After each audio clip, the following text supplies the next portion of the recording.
우리 지체 가운데 한 성도님이 먼저 온전한 천국 시민이 되셨습니다. 이 일은 우리가 기뻐할 일이고 또 부러워해야 할 일입니다. 그렇습니까? 네. 하지만 또한 우리는 연약한 인간들이에요.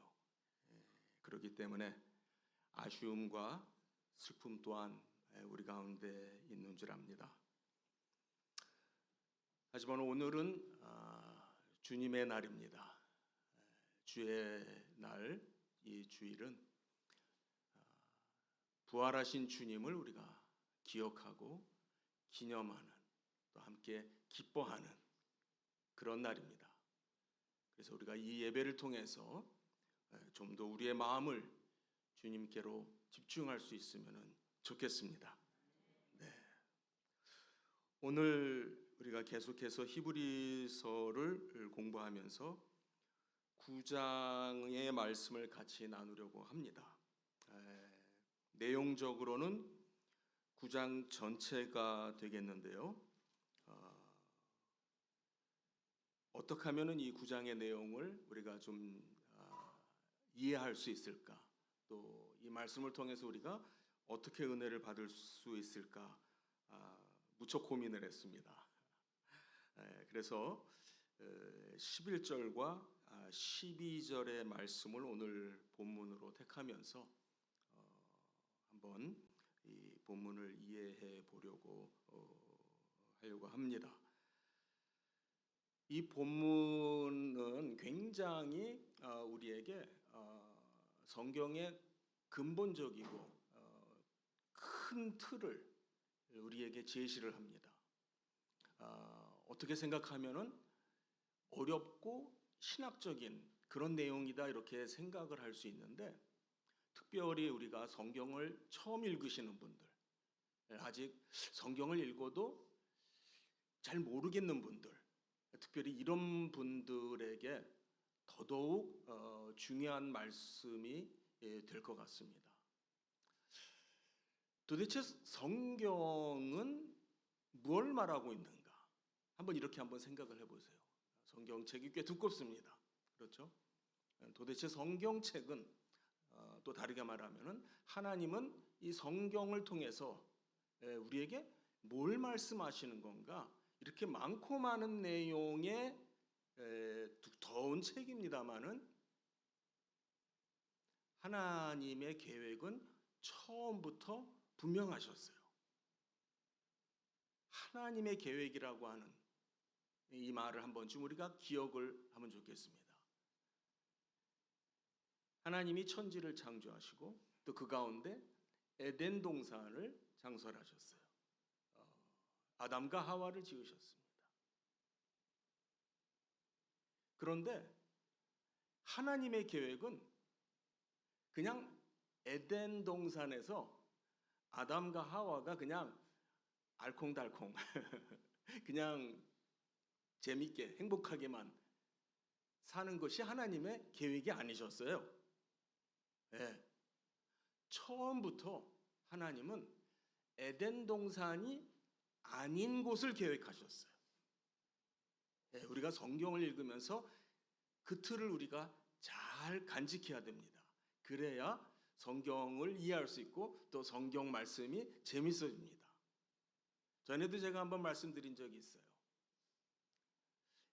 에덴 동산이 먼저일까? 새하늘과 새 땅이 먼저일까?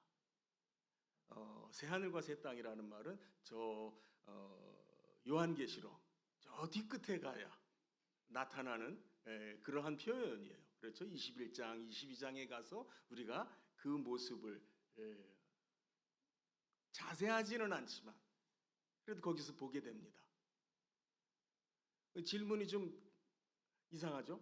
에덴 동산은 창세기 2장에서 소개가 되고 있고 새하늘과 새 땅은 성경 저 끝에 맨 뒤에 나오는 내용이니까 당연히 에덴 동산이 먼저겠죠 라고 우리가 생각할 수 있단 말이에요. 그런데 사실은 새하늘과 새 땅은 그 주님의 보좌가 있는 영원한 곳이에요. 그렇죠? 영원한 곳이라면은 에덴 동산을 만들기부터 그 이전부터 훨씬 전부터 영원히 있었던 곳이죠. 그리고 하나님의 계획은 에덴 동산을 만들 때부터 아담과 하와를 그리고 또 우리를 바로 하나님이 계신 저 영원한 곳에 데리고 가시는 것, 또 함께 계시고자 하는 것, 그것이 하나님의 영원하신 계획인 줄 믿습니다.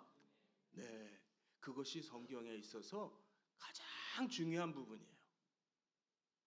하나님께서는 굳이 왜 천지를 창조하시고 나 같은 사람을 창조하셨고 또 인간이 죄를 지으니까 하나님께서 직접 인간의 몸을 입고 오셔서 이 땅 위에서 태어나시고 또 정말 십자가의 그 온갖 가진 죽음이라고 하는 그 정말 죄인이 당하는 그 형벌의 고난을 당하시고 죽으셨을까?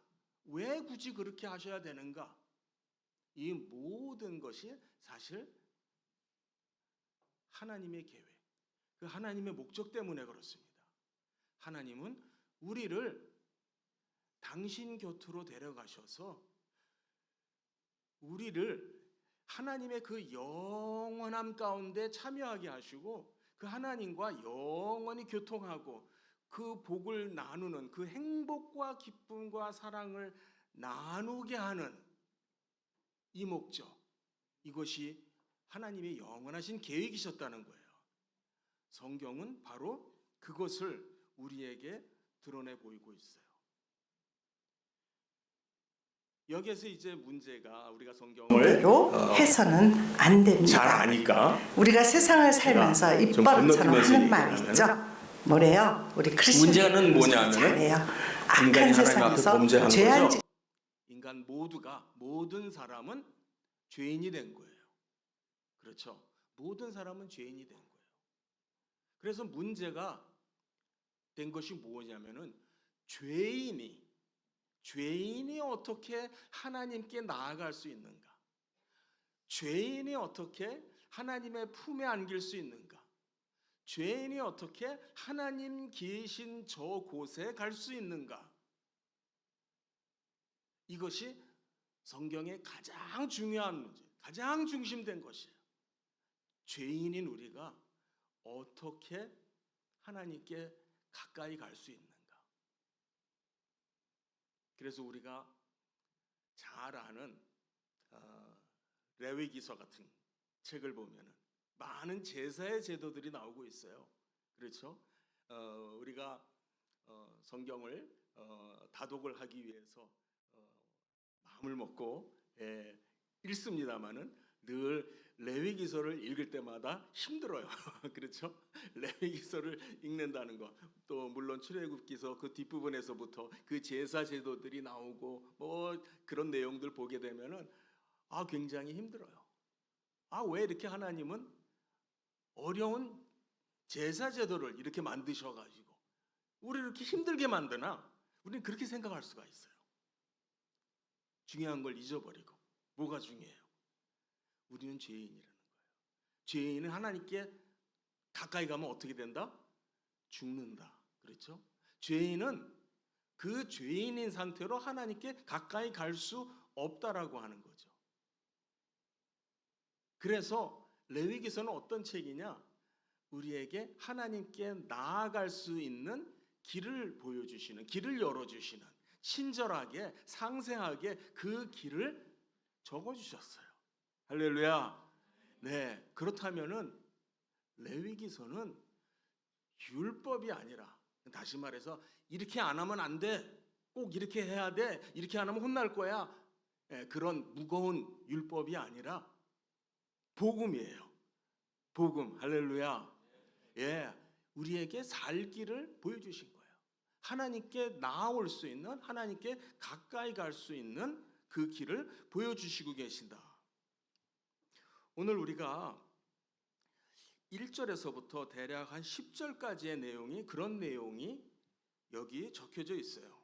우리 빨리 한번 눈으로 보면서 지나가도록 하겠습니다. 우리가 성경을 이렇게 보시면서 지나가면 좋겠어요. 9장 1절에서부터 보면은요. 첫 언약에도 섬기는 예법과 세상에 속한 성소가 있더라. 여기서 첫 언약이라고 하는 것은 모세를 통해서 세우신 언약 그렇게 생각하시면 되겠습니다. 그 첫 장막이 있어요. 즉 여기서는 이거는 성소, 그러니까 성소와 지성소 이렇게 나눠지잖아요. 그 성소 안에는 등잔과 상과 진설병이 있으니 이는 성소라고 일컫고 또 그 휘장 뒤에 있는 장막을 지성소라고 부른다. 우리가 잘 아는 내용이에요. 금향로와 사면을 금으로 싼 언약궤가 있고 출애굽기서에서는 이 금향단 그렇게 불려지기도 하는 것이 이쪽 그 성소 쪽에 있는 것으로 되어 있는데 어쨌든 그 의미는 지성소의 이 히브리서에서는 마치 이것이 지성소 안쪽에 있는 것으로 표현되어 있습니다. 그 의미는 지성소의 의미를 가지고 있는 것으로 우리가 이해를 하면 좋겠습니다. 그리고 만나를 담은 금항아리와 아론의 쌍난 지팡이 그리고 언약의 돌판이 있는 그 언약궤를 말씀하고 있고 그리고 그 위에 그 언약궤 위를 속죄소라고 하죠.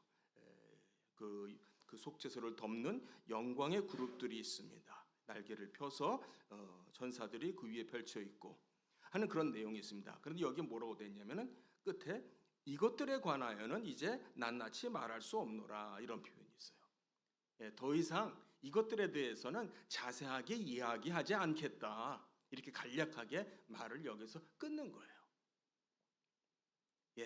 그리고선 이제 6절에 보면은 이 모든 것들을 이같이 예비하였으니 제사장들이 항상 첫 장막에 들어가서 섬기는 예식을 행하고 즉 성소에 들어가서 그 예식을 행하고 그다음에 이제 둘째 장막은 지성소를 말해요. 대제사장이 홀로 1년에 한 번씩 들어가되 자기와 백성의 허물을 위하여 드리는 피가 없이는 하지 못한다. 그러니까 1년에 한 번씩 한다. 그 말은 뭐예요? 매년 해야 된다 그 말이에요. 매년 대제사장이 거기까지 들어갔다.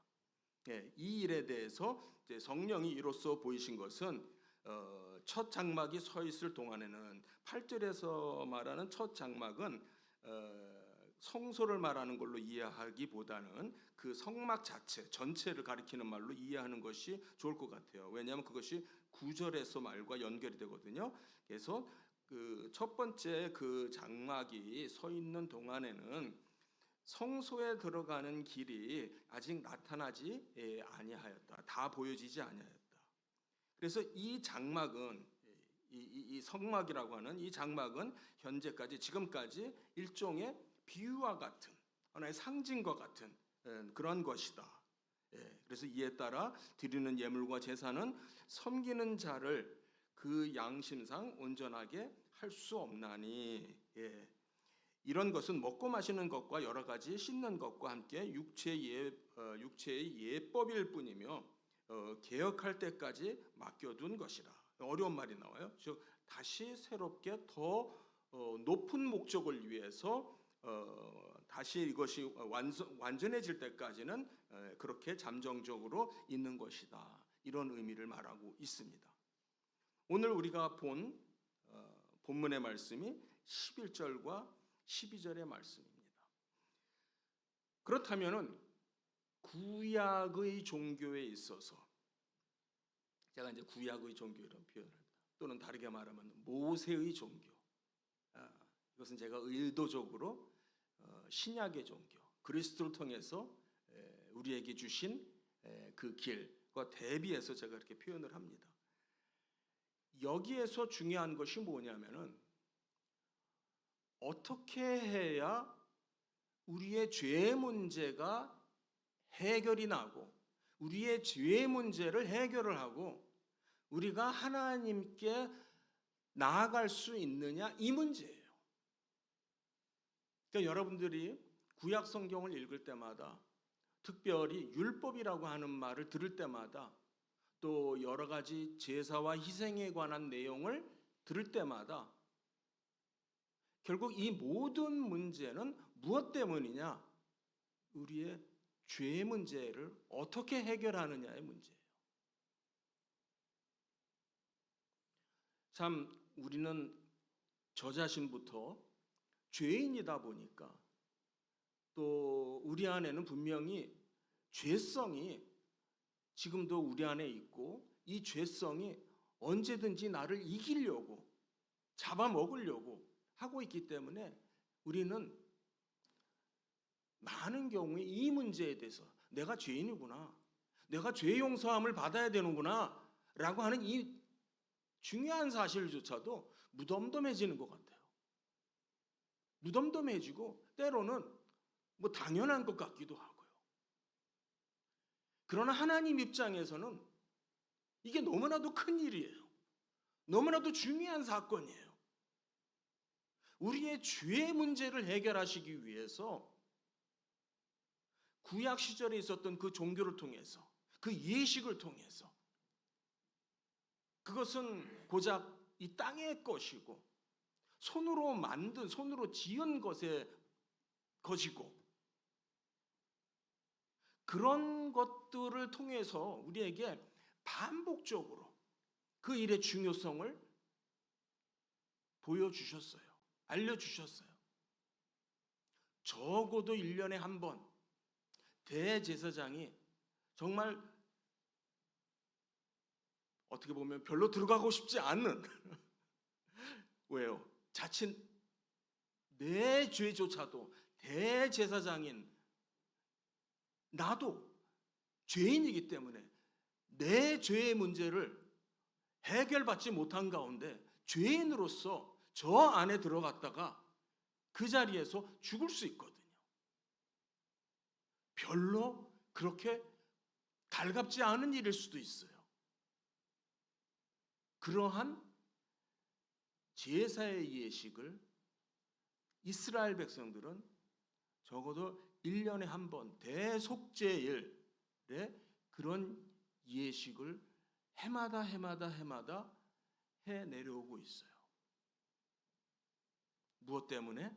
우리가 기억해야 되는 것은 우리가 죄인이기 때문에, 우리의 죄를 사하시고 우리가 하나님께로 나아올 수 있는 길을 열어주시기 위해서. 그래서 11절에 보면은 그리스도께서는 이제 장래의 좋은 일에 대제사장으로 오셨다. 할렐루야. 그리스도께서는 여기에 뭔가 장차 이루어질 일에 대한 힌트를 주고 있습니다. 장래의 좋은 일이라고. 구약 시대에도 대제사장이 있었어요. 그런데 그리스도께서 이제 대제사장으로 오십니다. 이 부분에 대해서는 이미 제가 설명을 드렸어요.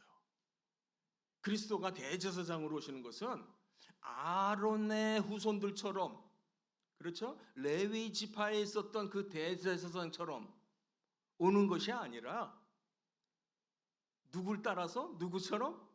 멜기세덱처럼. 멜기세덱이 영원한 제사장인 것처럼, 즉 하나님 자신의 방법으로, 이런 의미가 되겠죠. 사람의 이 땅에 어떤 그 레위 지파라고 하는 어떤 그 혈통에 의존하는 그러한 방법이 아닌 영원한 하늘의 질서를 따른 대제사장이 오세요. 그런데 그분은 손으로 짓지 아니한 것, 곧 이 창조에 속하지 아니한, 유념하시기 바랍니다. 여기에 그 말이 무엇과 연결돼요? 그러면 성경 보세요. 손으로 짓지 아니한 장막이죠, 장막. 손으로 만들지 않은 장막. 모세 시대의 장막은, 광야 시절의 장막은 다 사람이, 물론 특별히 구별되어진 그런 재료들을 하나님께 드려서 만들었습니다만 결국 그 소재들은 다 어디서 난 건가요? 이 땅에서 난 거예요. 이 창조에 속한 거예요. 그걸 사람의 손으로 이렇게 귀어서, 귀운다고 하면 안 되나? 꼬매서, 그렇죠? 꼬매서, 꿰매가지고 일일이 연결해서, 그런 장막이 아니라 여기서 보면은 더 크고 온전한 장막이라는 말이 나와요. 여기에서 더 크고 여기서 온전하다라고 하는 것은 뭔가 더 높은 목적을 가지고 있는 그 뜻으로 생각을 하셔야 돼요. 그 장막, 이 장막이 뭘 의미하냐면 바로 하나님이 계신 곳이에요. 하나님이 계신 그 장막을 이루시는 거예요. 그리고 12절에 보면은 염소와 송아지 피가 아니라 당신의 피로 영원한 속죄를 이루셨다. 영원한 속죄를 이루셨다. 그래서 단번에 어디에 들어갔어요? 성소에 들어갔다. 다시 말하면 장막에 들어갔다. 여기서 장막과 성소는 같은 의미로 이해를 하시면 돼요. 즉 영원한 하나님이 계신 곳, 하나님과의 그 영원한 교통 가운데, 교제 가운데 들어가셨다. 그런데 여기에 오늘 제가 설교 제목으로 삼은 영원한 속죄를 이루었다라는 말이 나옵니다. 영원한 속죄. 이 말이 우리가 좀 깊이 잘 알아야 되는 말이에요. 우리의 죄를 하나님이 용서해 줬다. 우리는 그냥 쉽게 이렇게 생각할 수 있어요. 맞아, 용서해 줬는데 그냥 용서해 주신 것이 아니라 이 속죄라고 하는 것은 그분이 뭔가를 지불하고 얻어낸 걸 말해요. 뭘 지불하셨어요? 당신의 생명, 여기 무슨 피라고 그랬죠. 피라고 그랬죠. 그래서 우리 좀 뒤로 넘어가면은 22절에 가면은 율법 시대 때부터 늘 이런 말씀이 있었어요.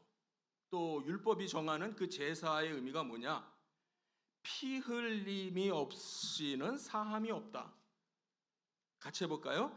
피 흘림이 없이는 사함이 없다. 네. 왜요? 생명으로 갚지 않고서는 사함이 없는 거예요. 즉 예수 그리스도께서 무엇을 하셨냐? 당신의 생명을 지불하셨어요. 나를 위해서, 우리를 위해서. 뭐 하라고? 하나님 앞에 갈 수 있도록. 이 사함이 주님께서 우리를 위해서 당신의 생명을 지불하셨다라고 하는 것, 값을 지불하셨다라는 것, 이것이 오늘 우리 성도님들에게 은혜의 말씀이 되시기를 간절히 축원합니다. 이거는 친구가 갑자기 지갑을 안 가져왔어. 나 점심 먹어야 되는데 돈이 하나도 없어. 나 10,000원만 빌려줘. 10,000원만 빌려줘. 그래서 빌려줬어요. 다음에 이 친구가 갚으려고 하니까 아이 됐어. 아이 됐어. 뭐 안 갚아도 돼. 응? 안 갚아도 돼. 그냥 됐어. 하고 그런 식으로 사해 주는 걸 말하는 게 아니에요. 그러니까 우리가 하나님 앞에 죄를 졌어요. 우리가 하나님 앞에 범죄했어요. 그러니까 하나님이 그래, 네가 나한테 죄 졌는데 뭔가 잘못했는데 그냥 됐어. 응? 그냥 됐어. 그냥 없는 걸로 칠게. 그냥 뭐라고 해? 뭐 퉁쳐준다고 그러나요? 요즘 그냥 없는 걸로 그냥 해줄게. 그 뜻이 아니에요. 하나님은 거기에 대해서 응당한 값을 지불하세요. 그게 뭐냐면 예수께서, 다시 말하면 하나님께서 굳이 인간의 몸을 입고 오셔서 생명으로 피를 흘리시는 방법으로 영원한 제물, 희생이 되시는 방법, 그것이 영원한 속죄예요. 그것이 영원한 속죄예요. 즉 영원히 값을 지불해 주신 것이다. 그래서 여기 보면 중요한 단어죠. 단번에. 같이 해볼까요? 단번에 어디에 들어가셨어요? 성소에 들어가셨어요. 이게 하나님이 하시는 일이십니다. 구약의 제사장들, 구약의 대제사장들은 아무리 대제사장일지라도 매년 지성소에 들어갑니다. 짐승의 피를 가지고 매년 들어갑니다. 우리의 죄를 사하여 주시옵소서. 이 피를 받으시고 이 피를 드리면서 우리의 죄를 사하여 주십시오 라고 하는 일을 매년 반복했습니다. 주님께서는 단번에, 할렐루야, 단번에 성소에 들어가셨다는 것을 믿습니다. 네. 그래서 15절에 보면은 그는 새 언약의 중보자가 되었다. 이 부분에 대해서도 제가 이미 설명드렸어요. 바로 이것이 우리에게 새 언약이고 또 그리스도는 그렇기 때문에 우리의 중보자가 되신다. 우리가 히브리서를 통해서 우리의 그 시야에 우리가 바라보는 우리의 눈에 들어오는 우리의 시선 가운데 시야 가운데 들어오는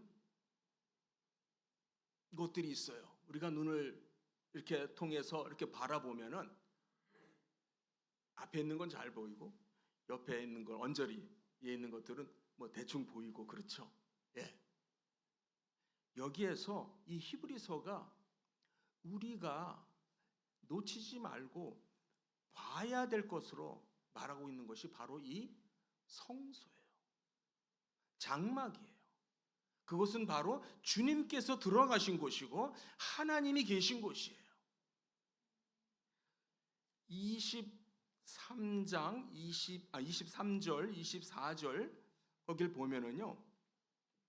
23절부터 제가 읽겠습니다. 그러므로 하늘에 있는 것들의 모형은 뭔가 하늘에 있는 것을 기준으로 말합니다. 우리가 하늘에 있는 것에 대해서 우리가 그걸 생각을 해야 돼요. 하늘에 있는 것들의 모형은 이런 것들로서 정결하게 할 필요가 있었으나 어떠한 이 땅에 그러한 방법들이에요. 있었으나 하늘에 있는 그것들은 이런 것들보다 더 좋은 제물로 할지니 그 더 좋은 제물이 뭐예요? 바로 예수 그리스도십니다.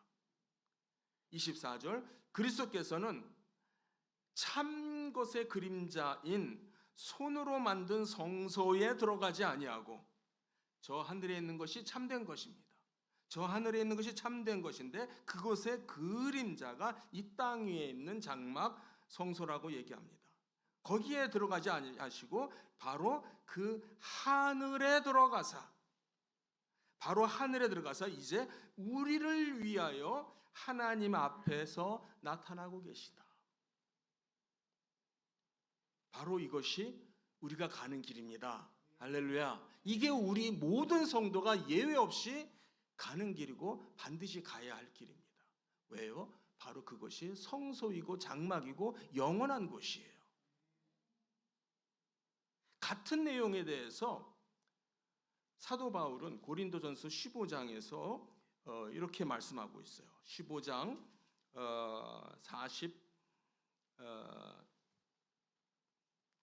48절부터 한번 보도록 하겠습니다. 자막 있나요? 네. 고린도전서 15장 48절부터 한번 천천히 읽어보겠습니다. 여기에는 이 땅의 것과 저 하늘의 것을 대비시키고 있어요. 읽습니다. 무릇 흙에 속한 자들은 저 흙에 속한 자와 같고 무릇 하늘에 속한 자들은 저 하늘에 속한 이와 같으니 우리가 흙에 속한 자의 형상을 입은 것 같이 또한 하늘에 속한 이의 형상을 입으리라. 형제들아 내가 이것을 말하노니 혈과 육은 하나님 나라를 이어받을 수 없고 또한 썩는 것은 썩지 아니하는 것을 유업으로 받지 못하느니라. 보라 내가 너희에게 비밀을 말하노니 우리가 다 잠잘 것이 아니요 마지막 나팔에 순식간에 호련히 다 변화되리니 나팔 소리가 나매 죽은 자들이 썩지 아니할 것으로 다시 살아나고 우리도 변화되리라. 아멘. 성도님들 이것을 소망하십니까? 우리가 소망하고 바라야 되는 것이 바로 이것이에요. 저 천국에 들어가는 것, 그것을 소망하고 바라는 우리 성도님들이 되시기를 간절히 바랍니다. 히브리서는 우리에게 바로 저 높은 곳, 저 하늘, 영원한 곳, 더 크고 온전한 곳, 이것을 우리에게 보여주고 있어요. 어떻게 생각하면 굉장히 어려운 얘기인 것 같고 너무나 신학적으로 깊은 내용인 것 같은데, 이것이 성경 전체가 우리에게 제시하고 있는 복음의 메시지예요. 우리로 하여금 저 하늘에 소망을 두고 살게끔, 저 하늘을 향해서 가게끔, 언젠가 주님이 다시 오시면은 호련히 우리가 일어날 텐데, 그때 우리는 그 주님과 연합해서 저 하늘에 들어갈 것이다, 저 천성에 들어갈 것이다, 그걸 바라보시는, 그걸 소망하시는 성도님들 되시기 바랍니다. 히브리서 4장 14절 자막 한번 띄워주세요. 한번 같이 읽겠습니다. 히브리서 4장 14절 읽습니다. 그러므로 우리에게 큰 대제사장이 계시니 승천하시니 곧 하나님의 아들 예수시라. 우리가 믿는 도리를 굳게 잡을지어다. 자, 이 구절을 잘 한번 보세요. 예수 그리스도께서 대제사장이신데 그분이 지금 어디 계시다고요? 어디 계세요? 승천하셔서 하늘에 계시다는 겁니다. 우리가 하늘에 계신 그 예수 그리스도를 꼭 붙잡으라는 거예요. 아멘. 우리가 어떻게 살아야 되느냐? 우리가 해야 될 일이 뭐냐? 바로 하늘에 계신 그 분을 꼭 잡는 거예요. 왜냐하면 그분은 우리를 위해서 단번에 먼저 거기에 들어가셨어요. 할렐루야. 네, 우리 그리고 12장 2절도 한번 펴주세요.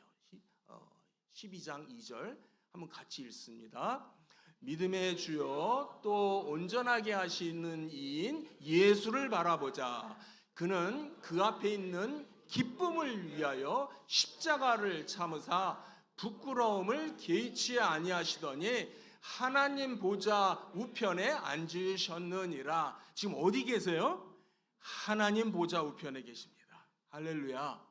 우리를 위해서 먼저 우리가 가야 될 곳, 우리가 갈 곳, 그 하나님 보좌 우편에 주님이 먼저 앉아 계시고 우리를 기다리신다. 할렐루야. 이것이 바로 우리가 품어야 될, 간직해야 될 소망인 줄 믿습니다. 비록 우리는 이 땅 위에 살고 있습니다. 어떻게 보면은 우리가 우스갯소리로, 우스갯소리가 아니죠, 뭐 진심으로 그러겠죠. 뭐 오래 사세요, 뭐 이런 말 하잖아요. 제가 왜 우스갯소리라고 그랬냐면 요즘 100세 시대가 되니까 뭐 다 뭐 100세까지 살고 이런 말 하더라고요. 100세 시대가 돼서 다 100살까지 살고야. 그런데 재수 없으면 120세까지 살아, 그런 얘기를 하더라고요. 그러니까 죄송해요, 제가 그런 표현을 써서. 그런데 요즘은 오래 사는 거를 옛날만큼 그렇게 좋은 일이라고 생각 안 하는 것 같아요. 왜요? 이 땅에 오래 사는 것은 뻔하거든요. 사람의 몸은 늙을 것이고, 그러면 아플 것이고, 힘들 것이고, 고난의 시간이 길어져 봤자 뭐가 좋을까? 그런 마음 다 똑같은 것 같아요. 그렇죠? 우리의 낙은, 우리의 복낙은, 우리의 행복은 이 땅 위에서 오래 사는 게 아닌 것 같아요. 맞습니까? 우리의 소망은, 우리가 바라는 것은 이 땅에서 오래 살자는 것이 아니라 저 영원한 하늘나라, 주님 계신 곳, 주님이 우리를 앞서서 먼저 들어가신 곳, 그것에 우리도 갈 것이다. 그 소망을 가지고 살라는 거예요. 그런 의미에서 우리는 권정희 사모님을 부러워해야 됩니다. 그렇죠? 또 기뻐해야 됩니다. 그분은 이제 온전한 천국 시민이 되셨어요. 예, 우리처럼 고난과 슬픔과 어떤 유혹과 시험과 죄에 넘어지는 그런 일이 더 이상 없고 죽음이 더 이상 없는 저 영원한 하늘나라에 가셨다는 것, 얼마나 놀라운 소식입니까? 얼마나 기쁜 일입니까? 네, 우리가 슬퍼할 것이 아니라, 낙담하고 또 정말 마음 아파만 할 것이 아니라, 정말 우리도 언젠가는 하나님 앞에 갈 것이다. 그렇죠? 예, 바로 이 히브리서가, 오늘 본 이 히브리서 9장의 말씀이 이 일을 위해서, 우리가 하나님 앞에 갈 수 있도록 하기 위해서 예수 그리스도가 영원한 속죄가 되셨다. 영원한 제물이 되셨다.